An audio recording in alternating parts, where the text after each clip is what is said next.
भीष्म, जिन्हें देवव्रत के नाम से भी जाना जाता है, महाभारत ग्रंथ के महत्वपूर्ण और प्रतिष्ठित पात्र हैं। वे हिंदू पौराणिक कथाओं में सबसे बड़े और सम्मान योग्य चरणों में हैं और कुरुवंश के महत्वपूर्ण सदस्य हैं। भीष्म के जीवन की कहानी उनके सिद्ध नियमों, कर्तव्य के प्रति समर्पण और जीवन भर के ब्रह्मचर्य व्रत के लिए प्रसिद्ध है। चलिए, भीष्म के बारे में कुछ महत्वपूर्ण जानकारी सुनते हैं। भीष्म का जन्म हस्तिनापुर के राजा शांतनु और पवित्र नदी देवी गंगा से हुआ था। उनका पहला नाम देवव्रत था, लेकिन उन्होंने अपने पिता के सुख के लिए भविष्य में जन्मने वाले सौतेले भाइयों के साथ राजगद्दी के लिए प्रतिस्पर्धा नहीं करने की प्रतिज्ञा ली थी। इस प्रतिज्ञा ने उनको उनका दूसरा नाम भीष्म दिया।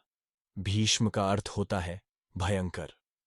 भीष्म ने हस्तिनापुर की गद्दी की संरक्षा का कार्य किया और महाभारत की कहानी के केंद्रीय पात्र पांडव और कौरवों के पालने पोषण में महत्वपूर्ण भूमिका निभाई। महाभारत युद्ध के बाहर उन्होंने दोनों पक्षों को कई बातें समझाई और युद्ध न करने की सलाह दी। आखिरकार युद्ध हुआ और उनको कौरवों का सेनापति बनना पड़ा। भीष्म की महाभारत युद्ध में सबसे महत्वपूर्ण भूमिका थी। वे कौरवों के लिए लड़े, लेकिन फिर भी पांडवों को कभी हानि नहीं पहुंचाने का व्रत लिया, क्योंकि वे उनके प्रिय थे। युद्ध के नियमों को बनाने के अलावा उन्होंने अर्जुन के साथ नहीं लड़ने की भी शर्त रखी थी, लेकिन महाभारत के 10वें दिन उन्हें अर्जुन पर तीर चलाना पड़ा। अर्जुन ने अपने सामने शिखंडी को रखा और उनके शरीर को तीरों से छल्ली कर दिया।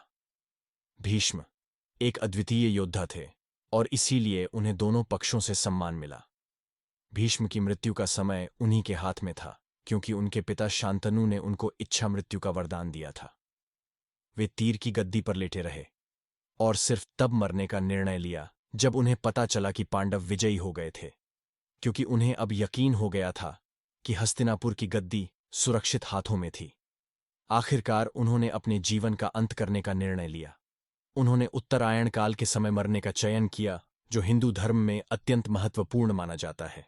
ऐसी ही सनातन धर्म से जुड़ी जानकारियों के लिए चैनल के साथ जुड़े रहें और सब्सक्राइब करना न भूलें।